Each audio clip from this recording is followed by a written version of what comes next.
El Hayani Bouchta, artiste peintre. Mes premières expositions remontent aux années 1970. Une expo collective avec les artistes indépendants à Casablanca. La même année, une expo individuelle au Centre culturel espagnol de Fès. Depuis, plusieurs expositions au Maroc et à l'étranger. Mes œuvres figurent dans des collections publiques et privées, aussi bien au Maroc qu'à l'étranger. Depuis 1975, j'enseigne les arts plastiques. Après le centre de formation de professeurs de Rabat, c'est-à-dire le CPR, j'enseigne actuellement à l'École nationale d'architecture.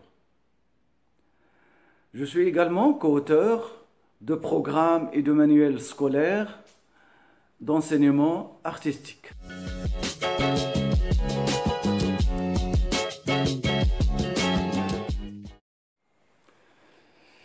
Pour moi, il n'y a pas de frontière nette entre l'abstraction et la figuration.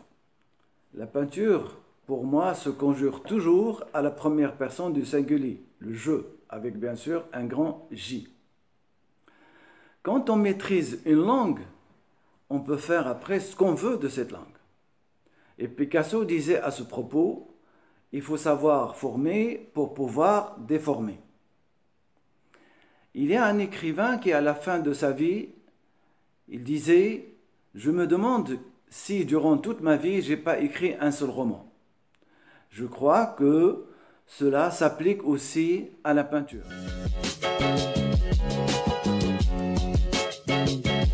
C'est un petit peu ma réflexion sur la condition humaine.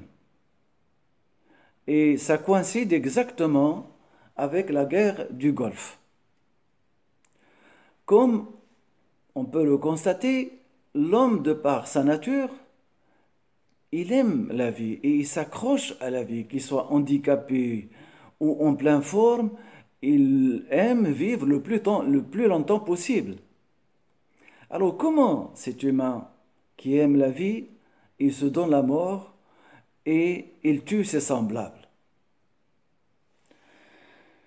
Comme on peut le constater, mon personnage, il est dépouillé de tout signe qui peut faire une distinction quelconque, que ce soit d'ordre géographique, religieux ou ethnique. Mon personnage, il n'a pas d'œil, il n'a pas de cheveux. Bien sûr, ce personnage, c'est un humain avec un grand H. Pas de sexe, pas d'âge, ça peut être n'importe qui, ça peut être moi, ça peut être vous, ça peut être quelqu'un d'autre.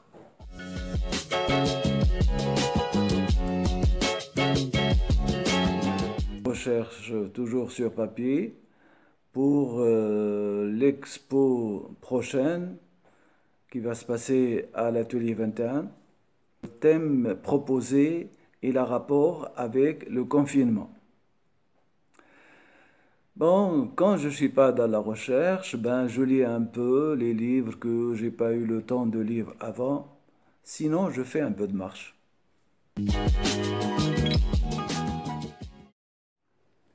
Ce que je conseille aux confinés. D'abord, il faut voir le confinement avec un œil positif. C'est l'opportunité pour passer plus de temps et communiquer avec sa famille. Bien sûr, penser à ses amis, mettre de l'ordre dans ses idées et priorités afin d'entamer la reprise avec un esprit enthousiaste, optimiste et déterminé.